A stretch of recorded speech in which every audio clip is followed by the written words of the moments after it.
Bonjour à tous, alors on se retrouve pour quelques révisions sur la croissance linéaire. Pour commencer, on commence avec quelques exercices sur les fonctions affines. Donc premier exercice ici, vous avez une fonction affine qui vous est donnée, déterminer les variations de cette fonction et dresser le tableau de signes de cette fonction.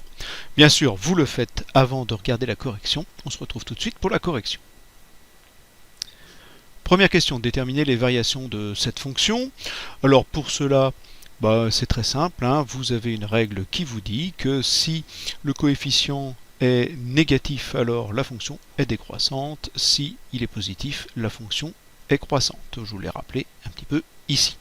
Donc ici, on avait moins 4 septièmes qui est négatif. Donc la fonction est décroissante.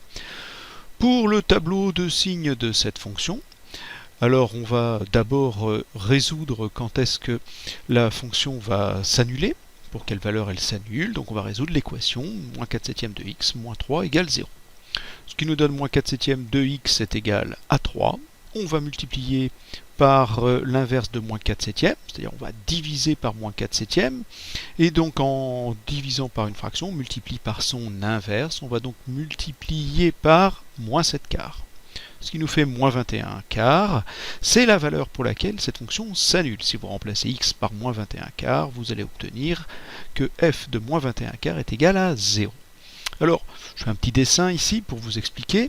Vous avez ici la fonction qui est donc décroissante. À un moment, ça c'est l'axe des abscisses, à un moment cette fonction coupe l'axe des abscisses. À quel niveau va-t-elle couper l'axe des abscisses? Quand x est égal à moins 21 quarts. Comme elle est décroissante, vous voyez que sur cette partie, elle est dans la partie des positifs au-dessus de l'axe des abscisses, tandis que sur cette partie, elle est négative en dessous de l'axe des abscisses. Donc notre frontière est ici. Dans un premier temps, ma fonction sera positive. Pour moins 21 quarts, elle s'annule. Après moins 21 quarts, elle devient négative. On obtient un tableau de variation, un tableau de signes qui est celui que j'ai indiqué ici.